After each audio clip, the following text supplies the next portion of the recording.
For democracy to work, everyone needs a good education and the ability to understand all their neighbors in the new global community.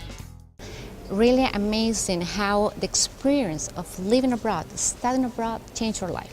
If you ask me, I'm a completely different person that I was before going to a state that I am today. I think that the way in which I understand the world has changed. It has made me more tolerant. It has made me able to understand that there are different ways of life, different ways of thinking, that all of us should live in this world, this globalized world, trying to tolerate each other, trying to understand each other. I had the chance of studying in London, and one of the most interesting experiences I had in that opportunity was beginning to read the London newspapers.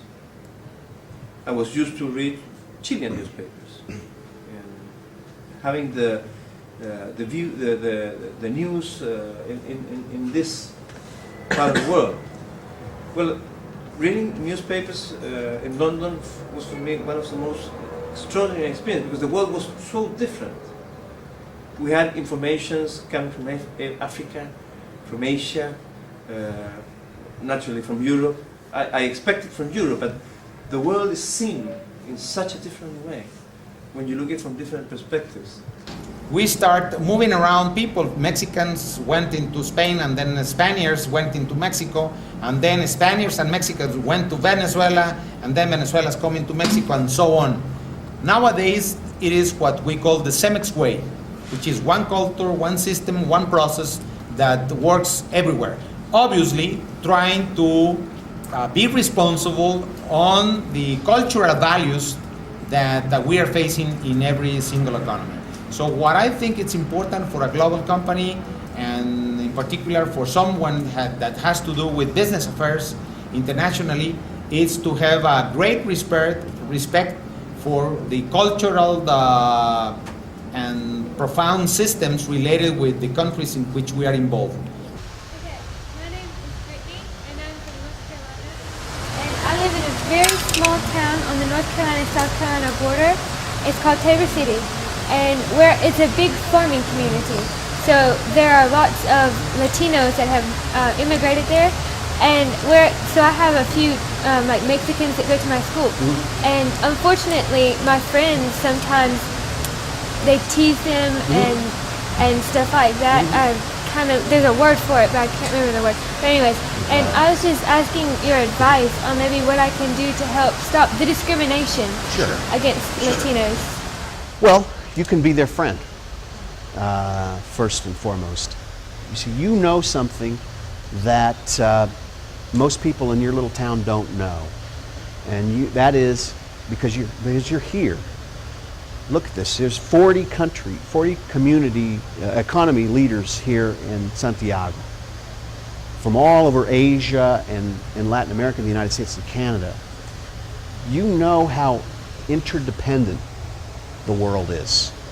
You know that it's great to be able to speak English and Spanish, because one day someone's going to give you guys a job, those of you who are bilingual, because you can interpret, because you can read 2 languages or 3, and that you know that understanding people better, breaking down those barriers, is good for the United States. It's good for your community, and it's good for our economy, and that kind of diversity is good for our soul. Immigrants, we like to say this in the United States, immigrants built the United States. You know something else. Immigrants are still building the United States. And the lesson I think that other countries can learn from countries like the United States and Canada, which are very diverse and value diversity, is that the reason we get ahead is we put our best players on the field. We don't say, you can't play because you're not from the right family. We don't say, you can't play because you grew up poor. We say, let's put our best players on the field. And we're a stronger country because of that. And your community will be stronger for that diversity, but you have to have the guts and courage, and I'm sure you do, and the wisdom to reach out to these folks and serve as a bridge and teach these other folks that there's nothing to be afraid of.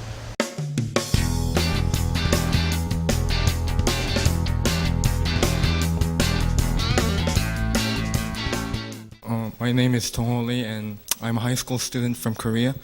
And I have a question for Mr. Powell.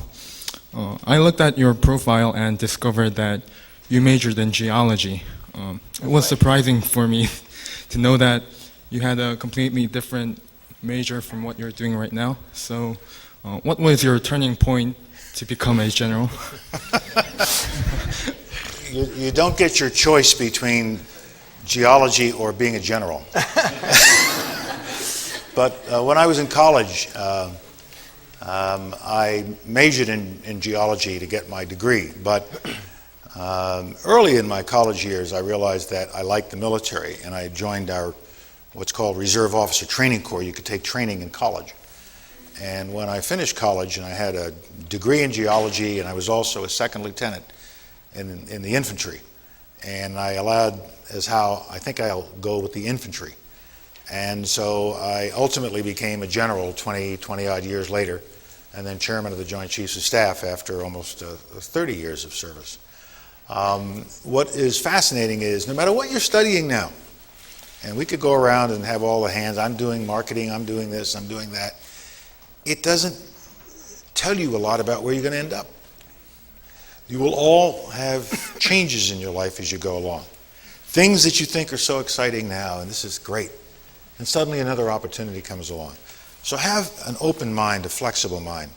What you have to do at this age is just get the basic skills you need. The mastery of your language, the art of thinking, solving problems, learning to experience failure and how you learn from failure, learn how to minimize risk, develop the right kinds of work habits and study habits, believe in yourself, develop self-confidence, and then the doors will come along over the years. Now, he became a lawyer. He never knew he was going to be a foreign minister or a member of parliament. He started out as a lawyer. That's his profession. I started out as a soldier.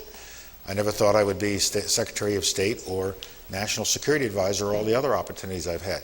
So the opportunities will come your way, but use the time that you have now to get the basic skills, the basic education, and more importantly, the basic personality traits of confidence, of dedication, of loyalty that you will need to be successful in whatever place you finally end up in life.